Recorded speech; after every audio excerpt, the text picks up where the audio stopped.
misteri Allah Tritunggal. Karena ajaran ini sangat sering disalahpahami, bukan hanya ditolak dan disalahpahami oleh orang-orang di luar kekristenan, tapi di kalangan Kristen sendiri kadang-kadang tidak dipahami, bahkan malah disangkal atau dieliminir perannya dalam pengajaran, sehingga sehingga orang tidak yakin dengan kekristenan itu. Nah, salah satu kendala kenapa kekristenan disalahpahami karena tidak semata-mata teologinya, tapi karena kebebasan berekspresi kita itu yang membuat kadang-kadang orang malah punya kesan buruk. Misalnya gambar tentang Tritunggal bisa ditampilkan, ya, gambar ini sering muncul di beberapa ilustrasi buku, ya, atau di banyak media. Di mana salahnya gambar ini? Kalau Yesus digambar itu benar. Karena apa? Karena firman menjadi manusia. Jadi kemanusiaannya itu bisa digambar. Ketika melihat gambarnya Bunda Maria, gambarnya para rasul, ya tentu gambar itu membuktikan bahwa ada sosok yang pernah hidup dan dilihat. Kalau zaman Yesus sudah ada foto atau tustel atau lebih canggih lagi sekarang HP begini, ya pasti gambarnya ada di mana-mana. Kaisar itu dilestarikan lewat apa? Lewat mata uang. Gambar di mata uang yang mencantumkan Kaisar Tiberius, Kaisar Nero, maka orang kenal wajahnya Nero seperti apa. Apalagi dengan AI sekarang, dari gambar di mata uang itu bisa direkonstruksi wajahnya Nero seperti apa. Kristus pun kalau misalnya dia pejabat publik, dia pasti juga seperti para kaisar Roma itu. Itu yang pertama. Tetapi di mana salahnya ketika kita menggambarkan Bapa, Putra dan Roh Kudus? Yang jelas Putra itu atau anak Allah itu dalam kemanusiaannya tentu bisa digambar. Roh Kudus itu rohnya Allah yang berada dalam diri Allah sendiri dari kekal sampai kekal. Tapi Roh Kudus punya penampakan di dunia, itu namanya teofani. Penampakan Roh Kudus itu dalam bentuk lidah-lidah api, dalam bentuk burung merpati. Maka kalau Roh Kudus digambarkan dalam bentuk burung merpati juga tidak salah, meskipun burung merpati itu bukan Roh Kudus, tapi Roh Kudus dalam bentuk burung merpati. Roh Kudus dalam bentuk lidah-lidah api bukan berarti setiap lidah api adalah Roh Kudus. Kalau rumah kebakaran, Roh Kudus membakar rumah, kan tidak seperti itu, ya. Atau kalau ada burung merpati digoreng, berarti Roh Kudus goreng, kan tidak seperti itu. Itu namanya teofani, penampakan ilahi. Jadi Yesus bisa digambar karena firman telah menjadi manusia dan diam di antara kita, dan kita telah melihatnya. Ini bukti, ya, karena firman menjadi daging, firman bisa digambar dalam kemanusiaannya. Tetapi kalau Allah Bapa digambar itu kan keliru. Bagaimana Allah Bapa bisa kita lihat? Bapa ini bukan berarti laki-laki, karena Tuhan itu tidak bergender, beyond gender, tidak laki-laki, tidak perempuan, apalagi pelangi. Yang itu loh, pelangi itu kan. Yang itu di dunia barat kan menyebar di mana-mana. Tuhan itu bukan laki-laki, bukan perempuan. Tapi kenapa Tuhan sering disebut Bapa? Itu kata kiasan. Karena budaya Timur Tengah itu budaya yang sifatnya paternalistik. Maka bukannya Kristen yang memperkenalkan Allah sebagai Bapa. Kristen hanya mengikuti yang sebelumnya, yaitu Yudaisme. Karena dalam Alkitab Tuhan juga dikenal dengan Bapa yang ada di surga. Orang Yahudi tidak hanya berdoa Malkenu Raja kami, Elohenu Allah kami, tapi juga Avenu Seba Semayim, Bapa kami yang ada di surga. Hanya Yesus memberikan tekanan khusus, Bapa kami yang di surga yang begitu jauh, yang tak terbayangkan, itu telah turun ke dunia. Firman-Nya menjadi manusia, yang jauh menjadi dekat, yang tidak kelihatan dapat terlihat oleh Yesus Kristus, tapi yang dilihat itu wujud inkarnasinya. Tapi Allah tidak bisa dilihat langsung. Yohanes pasal 1 ayat 18. Tidak seorang pun pernah melihat Allah, tapi anak tunggal yang di pangkuan Bapa, dialah yang menyatakannya. Jadi Allah tidak bisa dilihat dalam wujud ilahinya, tidak bisa dilihat, tetapi bisa menyatakan diri dalam kemanusiaan sang anak atau sang putra. Itu maknanya inkarnasi.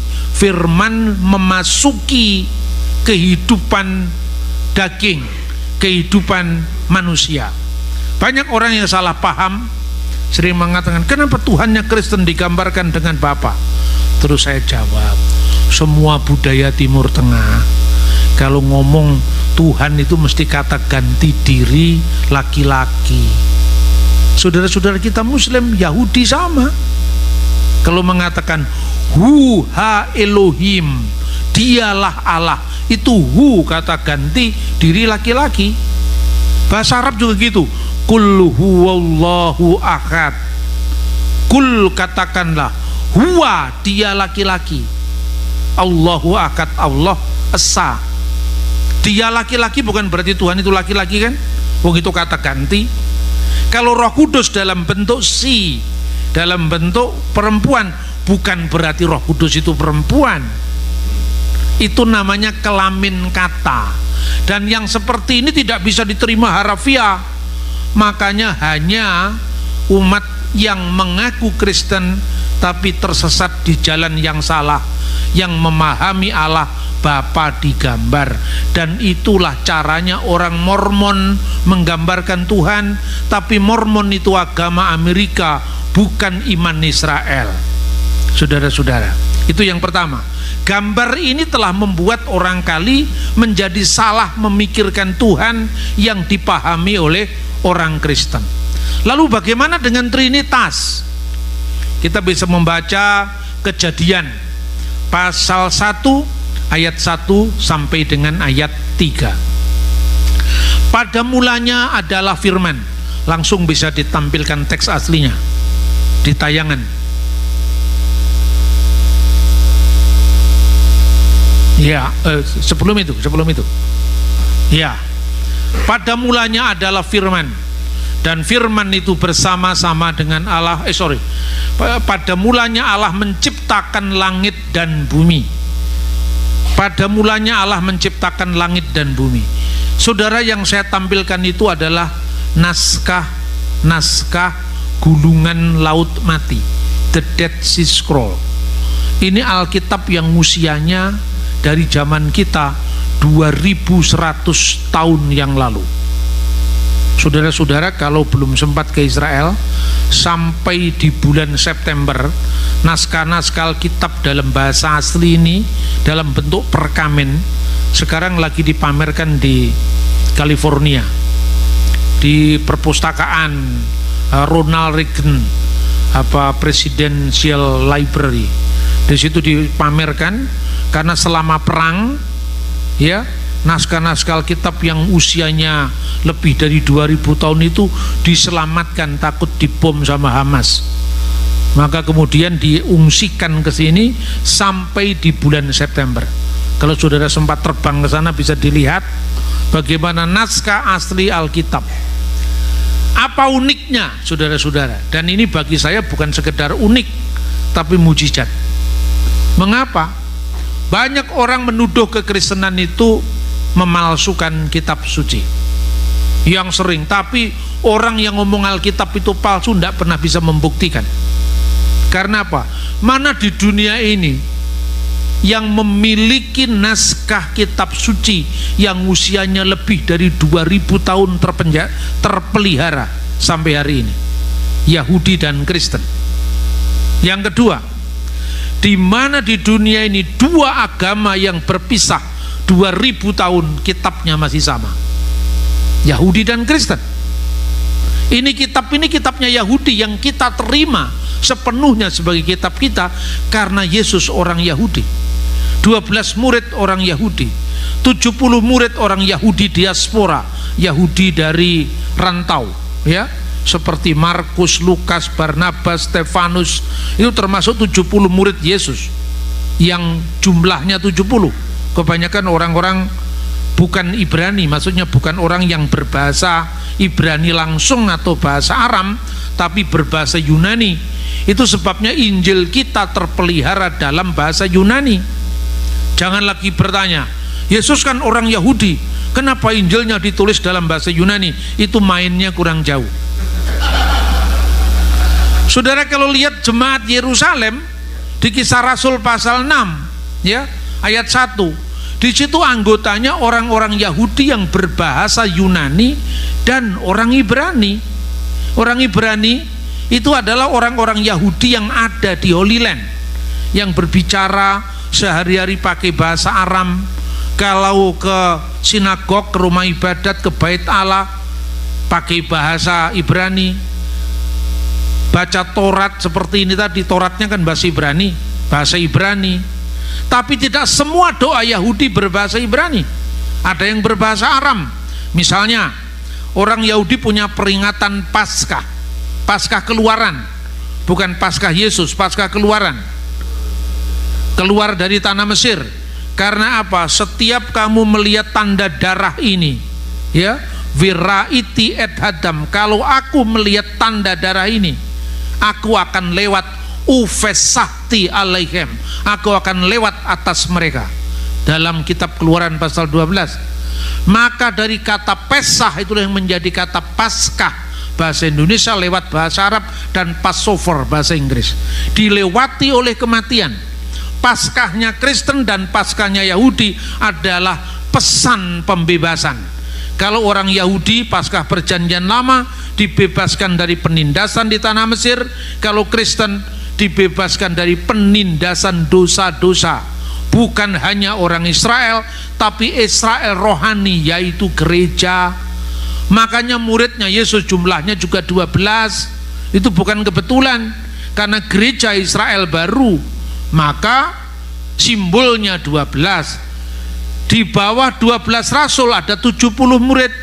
Karena setelah Injil diberitakan kepada orang Israel, Injil diberitakan sebagai miliknya bangsa-bangsa, mulai dari Yerusalem ibu kotanya, Yudea provinsinya, Samaria negara tetangga, sampai ujung-ujung bumi. Dan ujung-ujung bumi bangsa-bangsa ini menurut simbol kitab Kejadian pasal 10, anak-anak dari Sem, Ham dan Yafet jumlahnya 70. Maka dari awal kekristenan memang disetting untuk segala bangsa. Yesus berkarya di Galil Hagoyim, Galilea wilayah Gentile, wilayah bangsa-bangsa lain, termasuk keberagaman dalam bahasa. Contoh, nama orang. Kalau Anda tinggal di Minahasa, orang Minahasa mungkin setelah jadi Kristen terlalu Kristen, maka namanya semua Maria, Marta, Elizabeth, ya kan, sampai sulit membedakan Maria yang mana. Kalau orang Aceh begitu Islam datang, tenggelam dalam bahasa Arab, namanya Abdul Somad, Abdul Ghaffar, Abdullah, ya, Abdul Malik, namanya nama-nama Islam semua. Tapi orang Jawa beda. Orang Jawa itu yang baru diterima, tapi yang lama kalau masih baik dipakai. Contohnya saya, nama saya Bambang. Bambang itu nama Jawa asli. Nur itu nama Arab.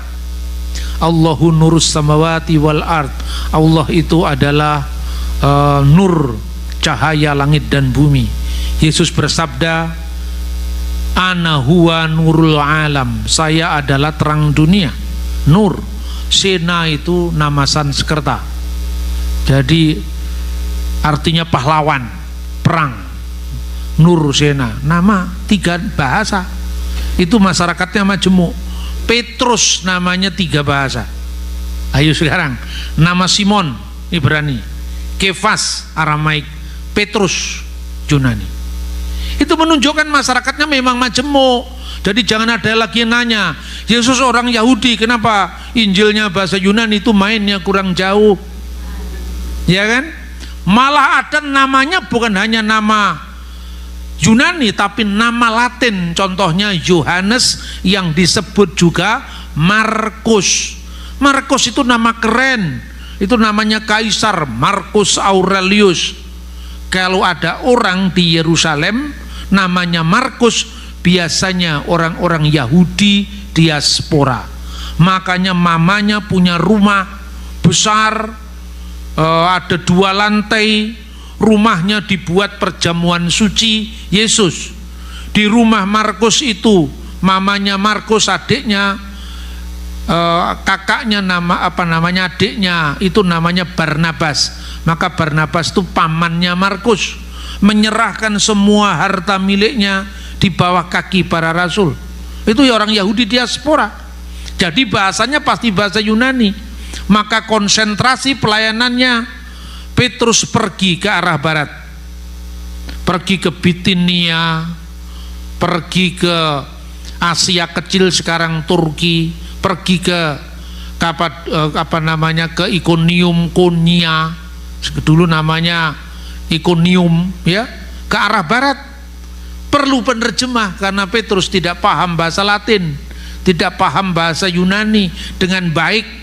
Maka Markus menjadi juru bicaranya Petrus. Ini fakta sejarah yang tercatat oleh abad-abad awal kekristenan. Jadi kekristenan tidak sama seperti agama Islam, muncul hanya 1 bahasa, ya, 1 bangsa, 1 sistem kalender, yaitu kalender Hijriah. Kristen lebih banyak daripada itu. Orang Yahudi dari sekte Parisi memakai kalender Komariah, kalender bulan. Orang Yahudi pada masa itu ada juga namanya orang Eseni yang meninggalkan naskah laut mati, peninggalan penting bagi kita, itu pakai kalender matahari. Sama-sama Yahudinya pakai 2 kalender, ya kan? Belum lagi kalender sipil, dia memakai kalender Roma. Maka Lukas mencatat tahun ke-15 dari pemerintahan Tiberius. Itu menunjukkan apa? Menunjukkan kekayaan literasi di abad pertama. Maka perhatikan, ini justru karya yang Tuhan berikan, karya Allah yang Tuhan berikan sebagai bukti bagi bangsa-bangsa yang biasanya menghujat dan menyerang iman Kristen. Kekristenan dituduh memalsukan kitab. Lah ini 1 kitab dipahami 2 agama yang berbeda.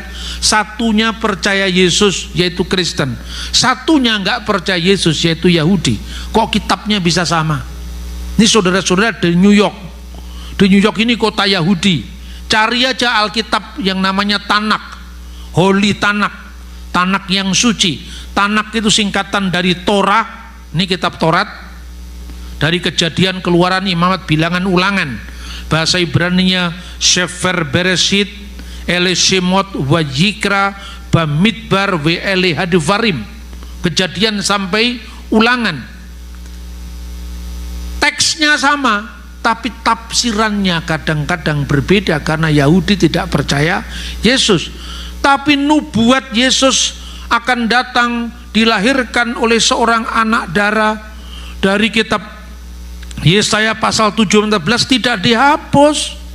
Bagi orang Yahudi, hamba Tuhan yang menderita dalam Kisah Rasul pasal 53 itu bukan Yesus, tapi Israel people, seluruh orang Israel.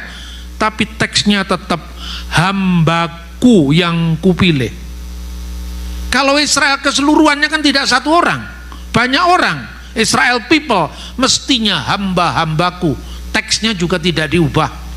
Jadi kalau orang Yahudi mau mengubah Taurat supaya cocok dengan penolakannya terhadap Yesus, Alkitabnya sudah berbeda dengan Alkitab kita.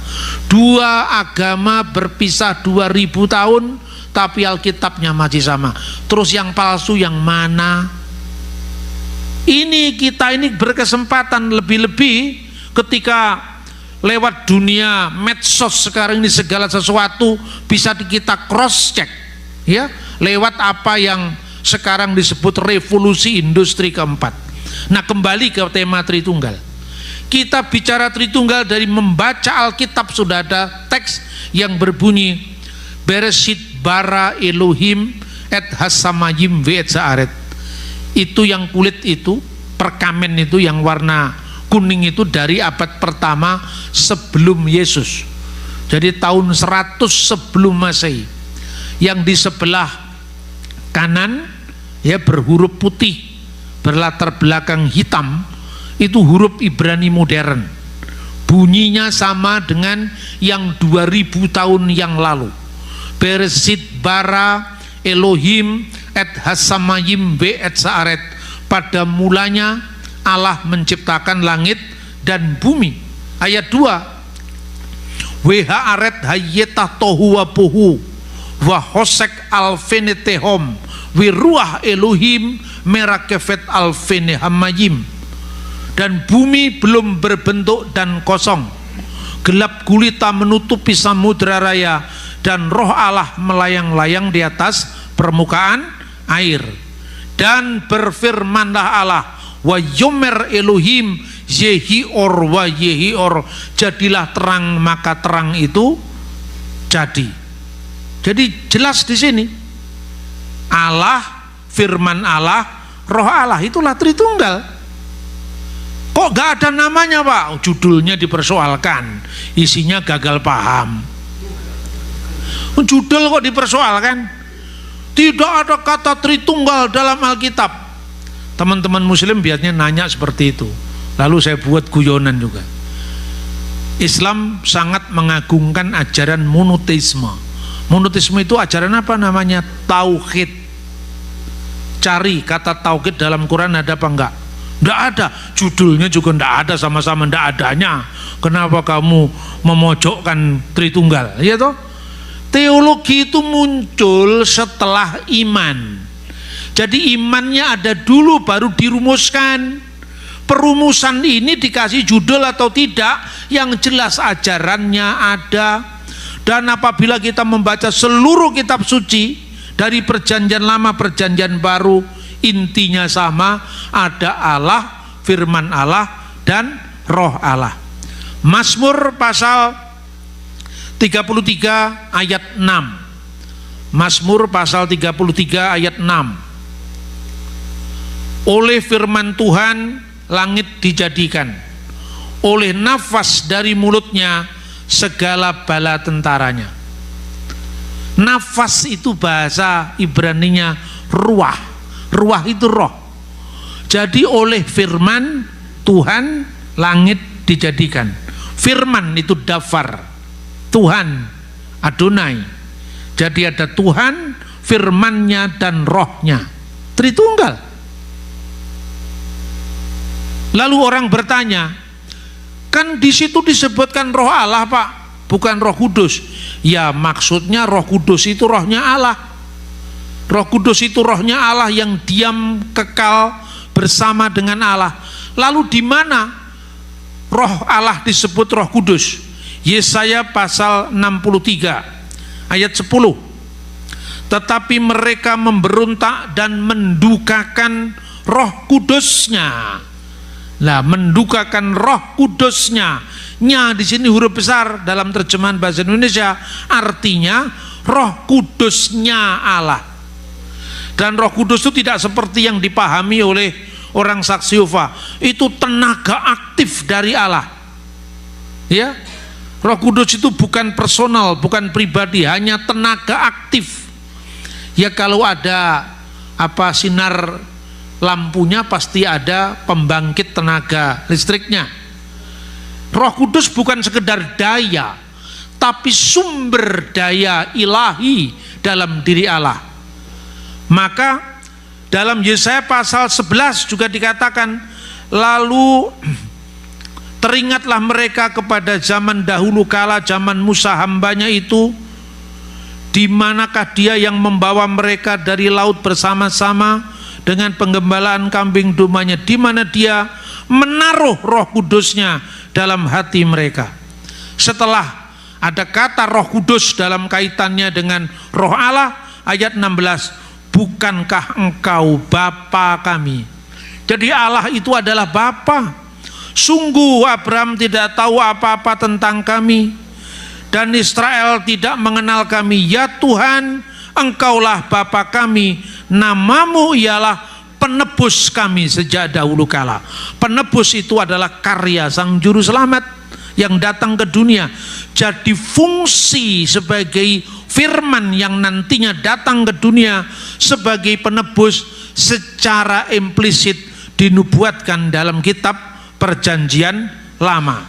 Saudara-saudara yang terkasih, itulah sebabnya Perjanjian Baru mengungkapkan apa yang di Perjanjian Lama baru implisit disebutkan. Lalu mereka berpikir lewat pimpinan Roh Kudus, kenapa selalu Allah, firman Allah, Roh Allah? Allah, Roh Kudusnya, firmannya. Kenapa selalu tiga? Berkat Harun ada tiga. Tuhan memberkati engkau, Tuhan menyinari engkau dengan wajahnya, Tuhan menghadapkan wajahnya kepadamu, selalu tiga. Ketika malaikat menyatakan tentang hadirat Tuhan, malaikat menampakkan diri kepada Yesaya dalam Yesaya pasal 6.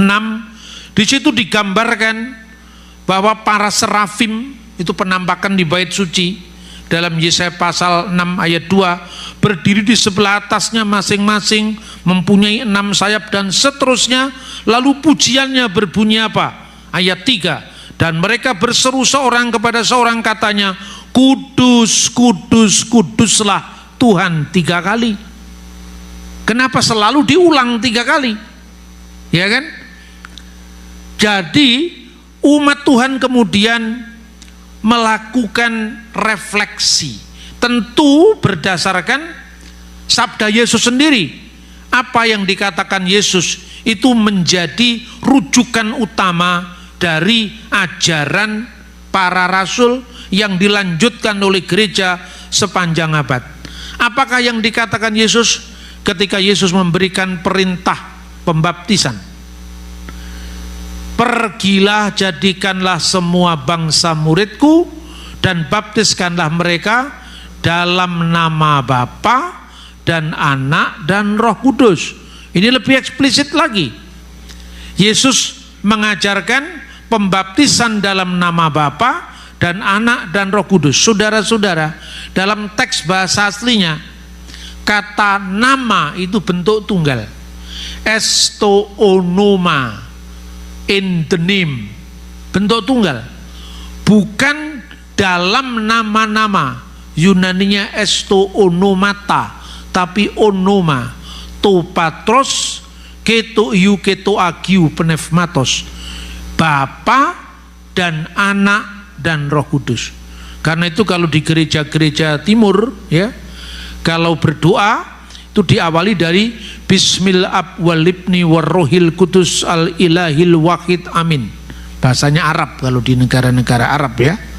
Anda pergi sekali-kalilah datang ke gereja Maronit Libanon, nggak ngerti bahasanya Pak, dengarkan saja.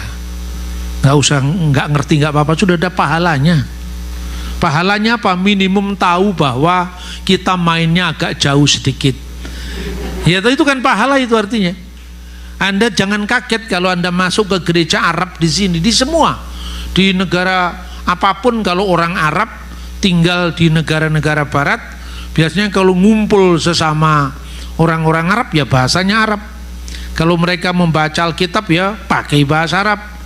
fil badil kanal kalima wal kalimatu kana indallah wa kana kalimatullah hada kana fil badi indallah kullu syai'in bihi kana wa bi ghairihi lam yakun syai'un mimma kan al mastulillahi daiman. Itu Injil Yohanes pasal 1 ayat 1 sampai dengan 3. Bukan Al-Quran, bukan. Saya tidak pernah nyinggung-nyinggung orang lain. Itu Alkitab, ya. Kalau baca Mazmur ya dibaca Mazmur dari pasal berapa? Min masamir liyabina Dawudin nabi wa maliku tohir barokatuhu alaina amin haleluya.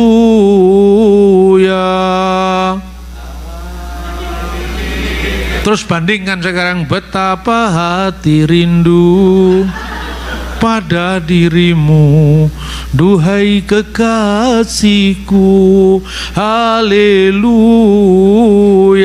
Kok sama nada diagamakan? Ini budaya bukan agama, saudara-saudara. Ya, maka kalau kita mainnya jauh, saya kira salah paham bisa dikurangi dan terhindar dari paham yang salah menilai orang lain.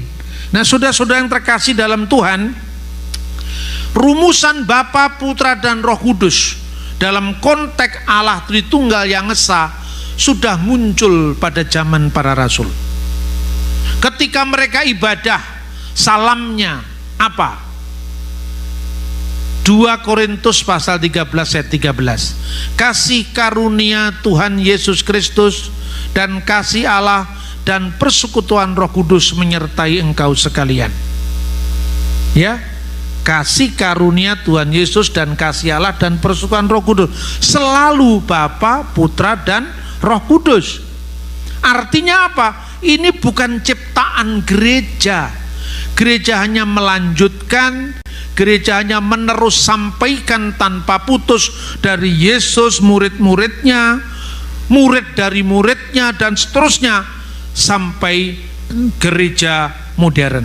Saudara-saudara yang terkasih dalam Tuhan, karena itu banyak orang punya pandangan, punya pikiran yang kadang-kadang tidak sesuai dengan apa yang sesungguhnya tercatat dalam Alkitab sendiri dan dibuktikan dalam perjalanan sejarah.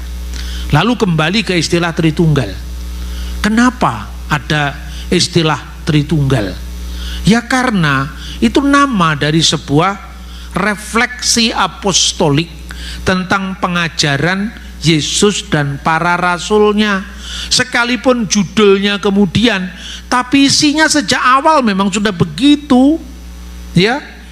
Bahkan bukan hanya Tritunggal itu diungkapkan dalam perayaan-perayaan gerejawi, dalam ibadah-ibadah gereja, dalam nyanyian-nyanyian gereja, mulai dari zaman dulu, doksa patri keto yu keto agiu pnefmati, kemuliaan bagi Bapa dan Anak dan Roh Kudus. Sekarang pun begitu, hormat bagi Allah Bapa, hormat bagi Anaknya, hormat bagi Roh penghibur ketiganya yang esa. Haleluya, haleluya, ketiganya yang esa. Catat, ketiga yang esa. Esa artinya satu. Jadi Allah itu satu, ya. Tapi kalau saudara baca kenapa di Indonesia orang tidak mau sekedar mengucapkan selamat Natal, karena salah paham tadi. Kami tidak boleh mengucapkan selamat Pak, jangan tersinggung ya. Enggak, kita enggak gampang tersinggung. Kamu enggak mengucapkan juga enggak apa-apa. Tapi masalahnya diklarifikasi dulu. Kenapa tidak boleh mengucapkan? Karena orang Kristen Tuhannya 3, saya tahu itu tuduhan, tapi mestinya dikonfirmasi dulu ke orang Kristen. Itu sudah pernah ada fatwanya, hukumnya haram untuk datang pada perayaan Natal. Ndak apa-apa, wong itu urusannya dia, tapi kan namanya sopan santun sosial. Kami ndak boleh mengucapkan selamat Natal, Pak, juga ndak apa-apa. Alasannya apa? Alasannya kan Natal itu perayaan Yesus yang adalah Tuhan. Lah kami hanya mengaku Yesus jadi nabi. Ya enggak apa-apa kalau kamu mengaku Yesus Tuhan, kan kamu sudah Kristen. Enggak masalah, itu saling hormat menghormati. Tapi kalau saya disuruh mengucapkan selamat Waisak, mau saya. Karena kegembiraan saudara saya umat Buddha, kegembiraan saya juga. Namun ketika saya mengucapkan selamat Waisak, selamat hari lahirnya Buddha, agama saya tidak berubah, juru selamat saya tidak ganti Siddhartha Gautama, ya kan? Masa hanya mengucapkan selamat Natal aja imanmu jadi berubah? Kok tipis sekali imanmu, ya kan? Saya disuruh mengucapkan selamat hari Galungan atau Idul Fitri, saya ucapkan, itu sopan santun sosial. Kita ini manusia yang saling mengenal satu sama lain. Tapi bagi kami, Pak, itu bukan sekedar ucapan tapi doa. Ya, tapi tempatnya di mana? Sama, Pak, misalnya syahadat. Syahadat itu kan hanya ucapan, Pak, tapi itu doa. Jadi kalau Bapak mau nggak mengucapkan syahadat? Apa? Asyhadu alla ilaha illallah wa asyhadu anna Muhammad Rasulullah. Bapak berani? Berani. Saya ngajar Islamologi, saya ngajar perbandingan agama, dan saya mengajar pada mahasiswa saya. Saudara-saudara, setiap agama itu punya credo, punya pengakuan iman. Orang Yahudi punya pengakuan iman, Shema Yisrael Adonai Elohenu Adonai Echad. Itu kalau Yahudi dari Spanyol, ya, Sephardim, Yahudi Timur, Shema Yisrael Adonai Elohenu Adonai Echad. Dengarkanlah wahai Israel, Tuhan Allah kita, Tuhan itu Esa. Itu sema atau syahadat Yahudi. Kalau syahadatnya Islam, bunyinya begini, asyhadu alla ilaha illallah wa asyhadu anna Muhammad Rasulullah. Bagi yang percaya. Wong saya sekedar menirukan. Kalau saya menirukan di kelas kan bukan berarti saya masuk Islam. Kecuali kalau saya menirukan di masjid. Jadi itu di mana tempatnya kamu mengatakan Yesus Tuhan. Kalau hatimu tidak mempercayai, ya kamu tetap Islam, kamu tetap Hindu. Kenapa bangsa ini langit kebangsaannya semakin menyempit? Dulu saya waktu masih SMP, ya, disuruh dalam pelajaran bahasa Indonesia, Amir Hamzah itu penerjemah Bhagavad Gita, seorang Muslim. Penerjemah Bhagavad Gita itu kitabnya Hindu, ya, yang sering dikutip Bung Karno itu. Karmani wadika rasti mapale sukadacana. Orang India itu. Berjuanglah, berjuanglah tanpa menghitung untung ruginya bagimu. Bung Karno itu founding father kita, bacaannya bukan sekedar Al-Quran. Dia membaca Bhagavad Gita, bahkan dia hafal Injil Yohanes pasal 1 dalam bahasa Belanda. Inilah yang namanya toleransi. Bukan toleransi takut sekali hanya mengucapkan selamat atas orang lain. Saya sampaikan saudara-saudara, kalau saya mengucapkan bukan berarti saya mengimani, ya. Misalnya contohnya, ada teman kita mau nikah atau nikah, kita datang ke perayaannya, selamat menempuh hidup baru ya mas. Terima kasih. Istrinya nggak jadi istri saya kok, dia tetap. Maka kalau kita mengatakan selamat Waisak, bukan berarti juru selamat kita ganti. Wong begitu aja kok sulit saudara-saudara. Tapi ya enggak apa-apalah, orang Kristen itu harus sabar. Tapi sabar yang menjelaskan, bukan sabar diam-diam saja. Sabar yang mengedukasi. Tapi kalau saya ngamuk-ngamuk, orangnya kan pergi. Makanya daripada ngamuk-ngamuk, daripada debat-debat, mari kita minum kopi.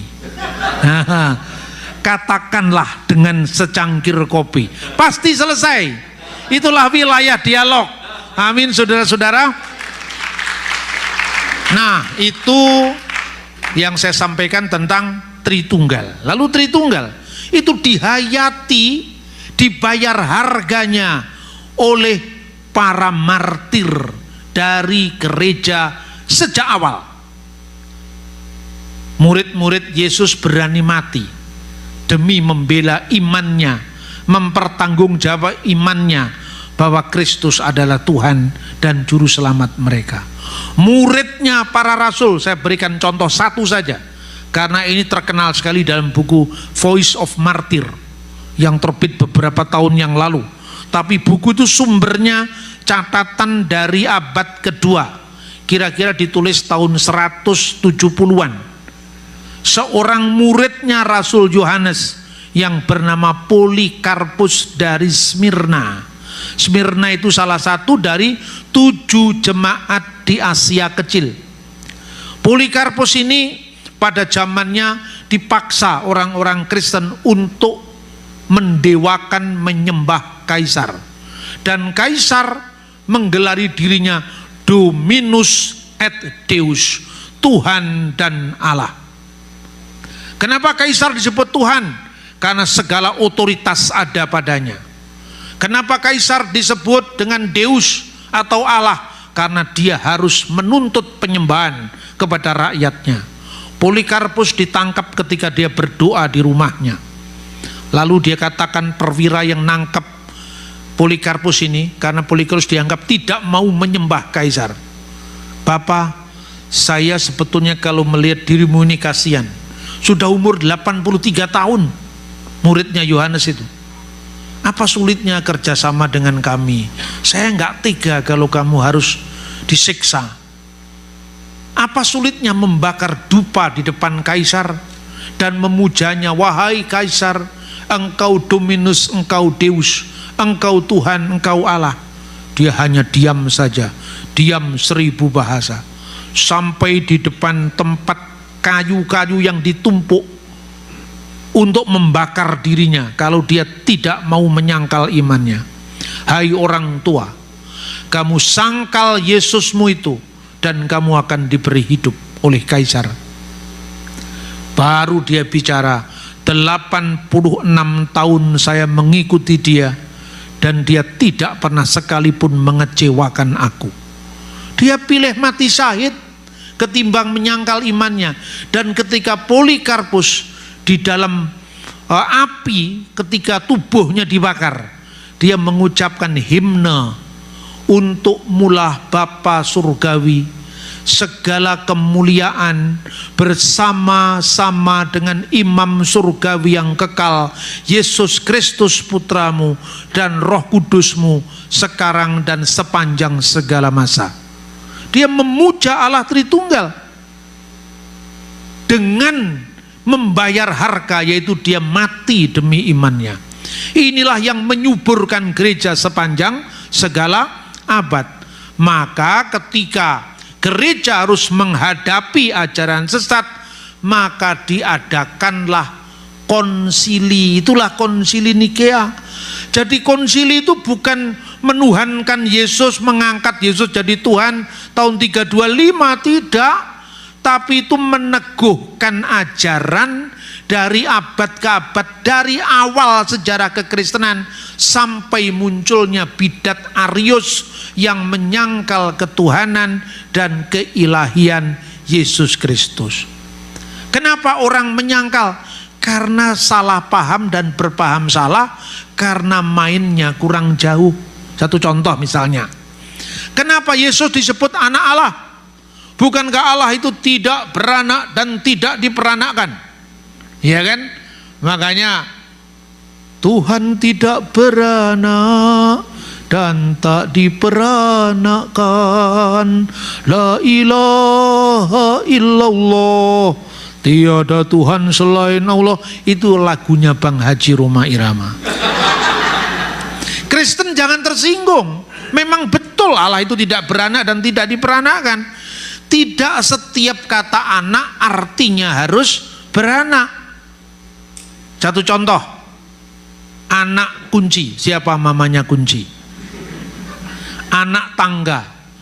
Ya, bapaknya tangga punya istri siapa? Ibu tangga? Tidak. Ya kan? Anak sekolahan. Apakah gedung sekolah itu punya istri?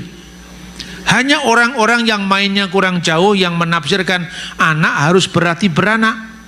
Pernah dalam sejarah gereja, tapi ini bukan sejarah gereja barat, sejarah gereja timur.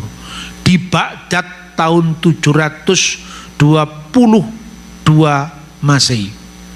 Seorang 781 Masehi, sorry. Itu selama 2 hari berturut-turut seorang yang bernama Timotius Al-Awal, Timotius pertama. Dia pemimpin gereja di Baghdad, di Irak. Dia bersahabat dengan khalifahnya, rajanya yang bernama Khalifah Al-Mahdi. Suatu saat dalam sebuah percakapan antar seorang sahabat, wahai Timotius, tidak sepantasnya orang terpelajar sepertimu mengucapkan sesuatu tentang Allah secara tidak pantas. Man huwa ya malik mahabatullah, siapakah dia wahai raja kekasih Allah? Bukankah engkau yang berkata bahwa Allah telah mengambil Maryam menjadi istrinya dan melahirkan Yesus? Naujubillah, tidak pernah aku punya pandangan seperti itu, wahai raja. Lalu apa makna Yesus disebut anak Allah? Yesus disebut putra Allah. Uminu bi Yesu al-Masih huwa kalimatullah. Saya percaya bahwa Yesus Kristus dia adalah firman Allah. Kama maktub fil kitabil muqaddas, seperti yang tertulis dalam Alkitab, fil badi'il kanal kalimah wal kalimatu kana indallah wa kana kalimatullah. Pada mulanya adalah firman dan firman itu bersama-sama dengan Allah dan firman itu adalah Allah. Ya Allah juga, tidak usah ngomong Allah lah, ini bahasa Arab ini. Ya Allah, kalau di Indonesia kan Allah, karena orang Indonesia tidak fasih ngomong Allah, ya kan? Kalau orang Jawa walah ya Allah. Allah ngono kok ngamuk Thomas tuh misalnya. Jo Allah karena lidahnya nggak bisa ngomong. Ada lagi yang memfasih-fasihkan supaya kelihatan seperti orang Arab, malah ngomongnya keliru, bukan Allah tapi Allah. Tidak ada kata Allah dalam bahasa Arab. Kami percaya bahwa Isa itu adalah kalimatullah, seperti yang tertulis dalam Alkitab, pada mulanya adalah firman, firman itu bersama-sama dengan Allah dan firman itu adalah Allah. Walakin laisa bimakna Allahu walada jasadan, tapi tidak dalam makna Allah itu beranak secara fisik. Lalu apa maknanya? Kalimatullahul lati wulida minal ab, firman Allah itu lahir dari Bapa, ilahan secara ilahi, bi ghairi jasad, tanpa fisik, tanpa jasad, biduni Aku percaya bahwa firman Allah itu lahir dari Bapa secara ilahi, tanpa jasad, tanpa fisik, tanpa seorang ibu. Lahir dari Bapa. Ada enggak orang lahir dari Bapa? Enggak ada, semua lahir dari ibu. Enggak ada lahir dari Bapa. Maka kelahiran ini kiasan.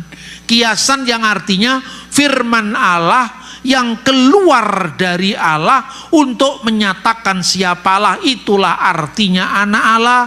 Bukan Allah itu beranak secara fisik dan membutuhkan seorang istri dan kemudian dengan lantang mengatakan kalau Allah itu punya anak, siapa bidannya?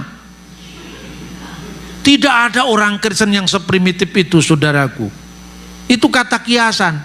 Lahir dari Bapa itu artinya pernyataan diri Allah, tanpa jasad, tanpa ibu, karena Allah itu tidak beranak dan tidak diperanakkan secara fisik. Lalu wal kalimatu sara jasadan, dan firman itu telah menjadi manusia dan diam di antara kita. Firman yang menjadi manusia itu wulida min lahir dari seorang ibu, jasadan secara jasad, biduni ab tanpa seorang bapak. Artinya apa? Yesus lahir dari bunda perawan, bukan dari benih laki-laki, bukan anaknya Yusuf, apalagi Yusuf Roni. Paham enggak? Tapi anak yang dilahirkan itu dari Roh Kudus. Bagaimana aku bisa punya anak sementara aku tidak bersuami atau belum bersuami? Roh Kudus akan turun atasmu dan kuasa yang maha tinggi akan menaungi engkau, sehingga anak itu akan disebut kudus, anak Allah, bukan anaknya Yusuf. Inilah maknanya anak Allah. Lalu dalam konteks Tritunggal seringkali orang salah paham. Pertama, Bapa, Putra dan Roh Kudus itu tiga dalam apa? Satu dalam apa? Lalu dipahami bahasa kita sekarang. Satu hakikat dalam tiga pribadi. Itu betul. Tapi pribadi di sini bukan pribadi manusia yang terpisah satu sama lain. Pribadi itu bahasa apa sih? Bahasa Indonesia. Asalnya dari bahasa apa? Coba Anda kan tidak pernah mikir terlalu jelimet kan? Kata pribadi, coba Anda cari kamus di Sanskerta. Kata pribadi itu dari kata Prabu dan Di. Prabu itu artinya yang berkuasa. Prabu itu bahasa Sanskerta. Di itu adalah self, diri sendiri, yang berkuasa atas diri sendiri. Jadi artinya pribadi itu yang otonom, berdiri sendiri. Makanya diterjemahkan dalam bahasa Latin person, persona, menjadi bahasa Inggris person, personality. Itu asalnya dari bahasa Latin. Cuma bahasa Yunani itu bahasa yang lebih kaya dalam perbendaraan kata-kata metafisik di balik yang fisik yang kelihatan. Tapi bahasa Latin itu bahasa hukum, bahasa yang saklek, bahasa yang mengandung lex stricta, tidak memiliki tafsiran yang berbeda-beda. Makanya hukum selalu istilahnya kan bahasa Latin.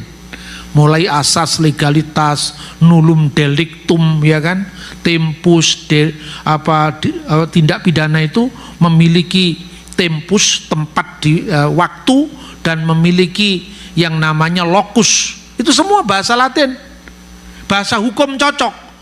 Tapi kalau untuk mengungkapkan misteri Allah, kadang-kadang bahasanya kurang lengkap. Makanya ketika istilah itu diterjemahkan dalam bahasa Latin, ini semakin malam mulai semakin sulit ya.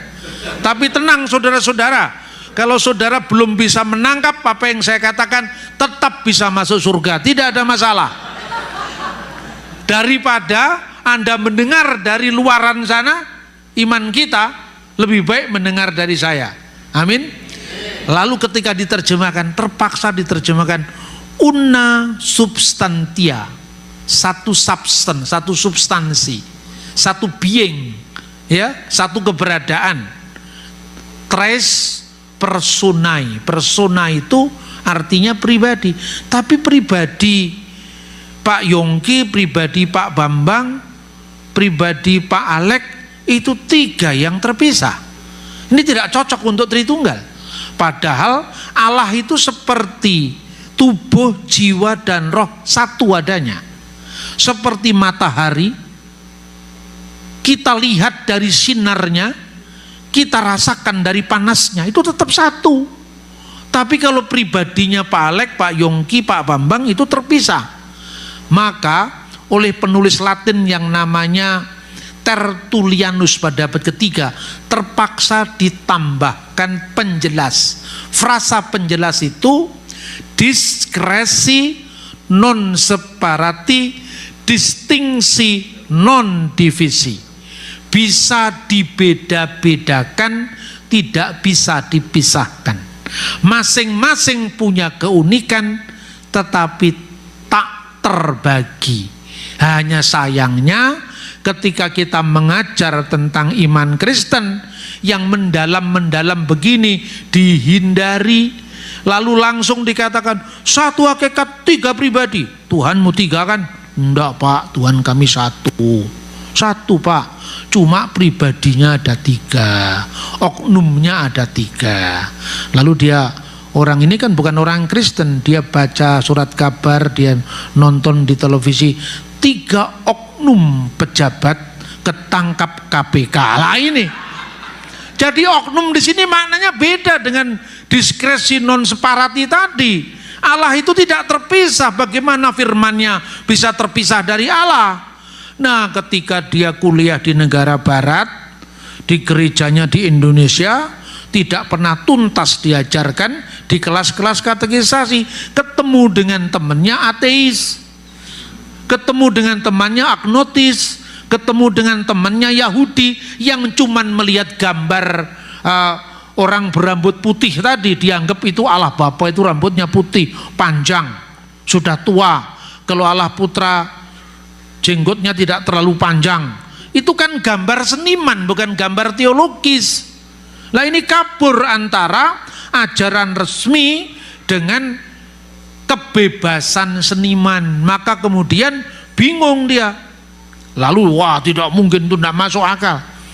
Terus saya bilang itu bukan tidak masuk akal, tapi tidak masuk di akalmu. Karena kamu tidak bisa membedakan satu Tuhan dengan satu batu. Kalau di kelas saya mengajar pada mahasiswa saya, dan biasanya kalau saya akan mengajar juga namanya pengantar ilmu filsafat. Itu biasanya untuk fakultas hukum, sastra, ekonomi. Kalau di Indonesia semua diajar. Lalu biasanya saya mengajar logika dasar Aristoteles. Ini bukan kelas teologi nih, kelas sekuler. Lalu biasanya anak-anak itu kan diskusi Kristen dengan Islam, teman-temannya. Mata saya itu cepat awas sekali kalau mahasiswa saya membaca buku apa.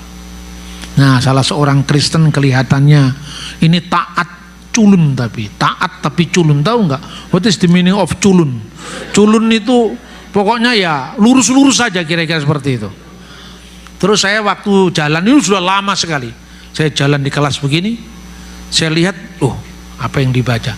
Dialog masalah ketuhanan Yesus, karya Kiai Haji Bahauddin Mudari. Wah, ini dia ini. Ini bacaan saya waktu SMA ini, buku ini. Jadi itu Pak Kiai ini dialog sama Antonius Widuri. Entah bener apa ada apa enggak, ya cuman baca itu. Antonius Widuri ini orang Kristen, tapi ketika terjebak dengan pertanyaan-pertanyaan dia tidak bisa menjawab, akhirnya dia mu'alaf, masuk Islam. Ya, makanya kemudian kasihan sekali orang-orang seperti Widuri itu. Makanya ada lagunya, Widuri ku akan menyayangi. Sayang dia, karena apa? Mikirnya tidak terlalu dalam, tapi cepat mengambil keputusan. Saya jalan lagi, lalu saya tekan, Pak, Tritunggal itu tidak masuk akal. Ini sudah mulai pengaruhnya ini. Ini anak mahasiswa, apalagi di Eropa, di Indonesia itu kira-kira di bawah tahun 2000 saya masih mengajar filsafat itu. Lalu saya campingkan, saudara-saudara, kalau logika dasar ilmu itu ada 3 abstraksi. Logika dasar Aristoteles. Saya nggak ngomong Alkitab, itu bukan seminari seperti saya mengajar sekarang, itu sekolah umum. Aristoteles mengatakan 3 tingkat abstraksi manusia berpikir. Yang satu abstrak paling rendah. Abstraksi itu dari bahasa Latin abstrahire, mengambil jarak dari. Jadi distansial. Orang kalau berpikir itu harus mengambil jarak dari objek yang dipikirkan. Maka ini objek, ini benda, warnanya hitam, persegi panjang. Ini objek. Ketika saya taruh di depan mata saya nggak lihat ini benda apa. Itu namanya subjektif. Karena kebenaran diukur dari subjek yang berpikir. Dia tidak mengambil jarak dari yang dipikirkan. Maka yang terjadi pemikiran yang subjektif sesuai dengan subjek yang mempercayainya. Tapi kalau saya mengambil jarak, ini namanya abstrahire. Ya, oh ya, ini persegi panjang. Semua mata kecuali yang matanya rabun bisa melihat ini persegi panjang. Inilah yang namanya fisik. Kalau ada bendanya, baru dia bisa menyimpulkan bola ini bulat. Semua orang tapi harus melihat bendanya. Itu tingkat kebenaran yang paling rendah. Yang kedua, tingkat kedua, abstrak kedua, namanya matesis. Matesis itu yang melahirkan ilmu-ilmu yang berbasis kalkulatif atau hitungan. Misalnya 5 kali 10 sama dengan 50, sambil semua tutup mata. Siapa yang meragukan? 5 kali 5 sama dengan 25, 5 kali 10 sama dengan 50. Semua orang tutup mata tanpa melihat bendanya pun orang bisa tahu kebenaran itu. Ini tingkat kebenaran kedua. Tingkat kebenaran tertinggi itu namanya, kata Aristoteles, teologis, metafisik. Meta itu di sebalik, fisik itu yang kelihatan. Misalnya Allah itu satu. Manusia yang duduk di sana satu orang. Apa satu orang yang duduk di sana sama dengan Allah yang adalah satu? Tidak. Karena duduknya manusia, berdirinya manusia itu terikat oleh ruang, terikat oleh waktu. Kalau hari ini saya ada di New York, saya tidak bisa hari ini pada saat yang sama saya ada di California. Aku di sini, engkau di sana. Tidak bisa. Aku di sini sekaligus di sana, nggak bisa. Itu hanya untuk Allah. Inilah yang namanya fisik. Tapi kalau Tuhan metafisik, contohnya Allah beserta dengan orang-orang beriman. Berapa jumlah orang beriman di kota New York? Orang Indonesia yang beriman di kota New York, oh ada sekitar 5.000 orang. Allah jumlahnya berapa? 1. Allah yang satu beserta dengan 5.000 orang beriman di 5.000 tempat yang berbeda-beda pada jam dan saat yang sama. Apa Allah jadi 5.000? Ya enggak. Nah kenapa tidak? Karena Allah maha hadir. Jadi pertanyaan ini bisa untuk membantu menjawab. Waktu Bapa, Putra dan Roh Kudus itu satu di surga. Ya, tapi di bumi dia hadir di mana-mana. Firman-Nya menjadi manusia dan diam di antara kita, dan kita telah melihat kemuliaan-Nya, yaitu kemuliaan yang diberikan kepadanya sebagai anak tunggal Bapa, penuh kasih karunia dan kebenaran. Waktu firman-Nya turun ke dunia, disalib Pak, ya disalib. Mati Pak, benar-benar mati. 3 hari 3 malam Pak, betul. Kalau begitu, waktu 3 hari 3 malam itu di surga tinggal berapa? Nah ini cara pikir yang menabrakkan batas-batas disiplin ilmu. Terus saya jawab dengan guyonan saja. Logikamu kalau nanti tidak lulus logika dasar Aristoteles, saya tidak bisa kasih nilai C pun tidak bisa. Nilaimu paling tinggi D, di bawah 6. Karena apa? Kamu tidak bisa membedakan satu Tuhan dengan satu bakpao. Tahu bakpao? Logikanya bagaimana? Sekarang gini, saya ini ahli bikin bakpao. Ilmu saya namanya bakpaologi. Misalnya, saya mengajarkan pada 100 anggota gereja ini, termasuk dengan pendetanya Pak Yongki dan Ibu.